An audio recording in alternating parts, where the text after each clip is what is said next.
Selamun aleyküm. Bugün miladi 6 Ekim 2022 Perşembe, Hicri 1444 10 Rebiülevvel.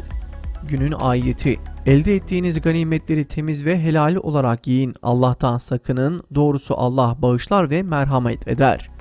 Günün hadisi: her kim kendine zulmedene beddua ederse ondan intikamını dünyada almış olur.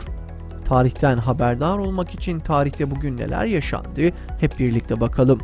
1973 Mısır ve Suriye kuvvetlerinin aniden Siyonist işgalcilere karşı saldırıya geçmeleriyle 4. Arap-İsrail Savaşı başladı. Ramazan Savaşı veya Yom Kippur Savaşı olarak da bilinen bu savaş, 4 Arap devleti ile işgalciler arasında Yahudilerin bayram günü olan Yom Kippur'da başlamıştır. Savaş sırasında Mısır-Suriye kuvvetleri 8.500, Siyonistler ise 6.000 kayıp verdiler. Yom Kippur Savaşı işgalcileri askeri, diplomatik ve ekonomik alanlarda ABD'ye eskisinden daha bağımlı kıldı. Savaşın hemen ardından başlayan, başını Suudi Arabistan'ın çektiği ve Siyonist işgalcileri destekleyen ülkeleri hedef alan petrol ambargosu Mart 1974'e kadar sürdü. Ambargo sonucu petrol fiyatları yükselirken dünya çapında benzin sıkıntısı baş gösterdi. 1981 Mısır diktatörü ve 3. Cumhurbaşkanı Enver Sedat öldürüldü. Sedat, Mısır Kralı Faruk'a karşı 23 Temmuz 1952'de yapılan darbeye katılarak siyaset alanında kendini tanıtmıştır. 17 Eylül 1978'de ABD'nin arabuluculuğunda Siyonistlerle masaya oturarak Camp David Sözleşmesi'ni imzalamıştır. Filistin'i Siyonistlere adeta altın tepside hediye eden Sedat, bir süre önce İslami kesimleri şiddetli bir şekilde ezmek için mücadele başlatmıştı. Bu şiddet politikasına cihat hareketine bağlı ordu mensubu bir grup subay, Mısır'ın bağımsızlığının kutlandığı tören sırasında Enver Sedat'ı öldürerek cevap vereceklerdi.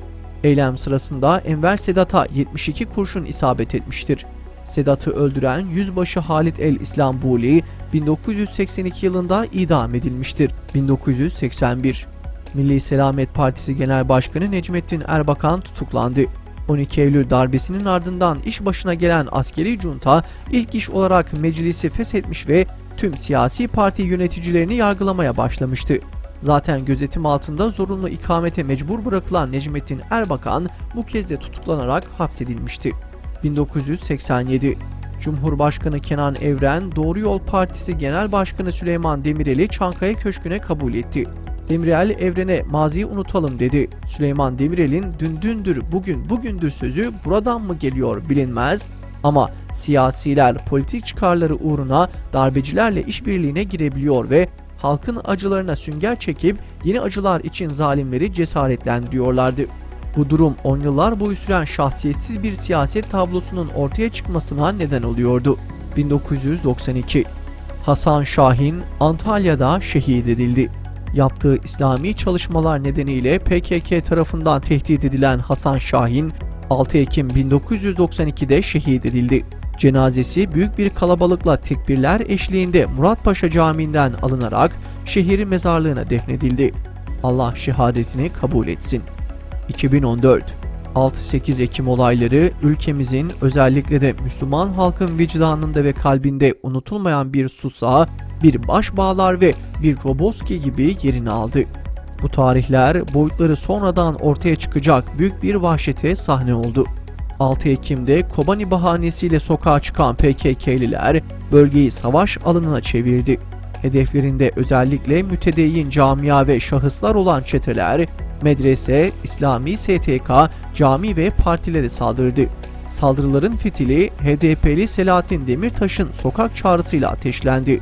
Diyarbakır'da Müslüman halkın Kurban Bayramı'nda kestiği kurban etlerini ihtiyaç sahibi ailelere ulaştırmaya çalışan 6 fedakar genç, Yasin Börü, Hüseyin Dakak, Hasan Gökgöz, Riyad Güneş, Cumali Güneş ve Turan Yavaş, sokaklara inen PKK'li çeteler tarafından acımasızca katledildi. Başta Diyarbakır olmak üzere bölgedeki İslami kimlikli kişi, kurum ve kuruluşlar, özellikle de Hüdapar ve Mustazaflar Cemiyeti planlı saldırıların hedefi oldu. 2014'ün Kurban Bayramı'nda yaşanan bu katliam elbette ki Diyarbakır'dan ve 6-8 Ekim'den ibaret değildi. Sonraki günlerde de saldırılar hız kesmeden devam etti. Bingöl'de Cengiz Tiryaki ve Fethi Yalçın, Van'da Muhammed Latif Şener isimli mütedeyyin insanlar acımasızca katledildi. PKK-HDP'nin 6 Ekim'de başlayan saldırılarında aralarında Diyarbakır'da ihtiyaç sahiplerine kurban eti ulaştırmaya çalışan 6 genç de olmak üzere 50'den fazla insan hayatını kaybetti.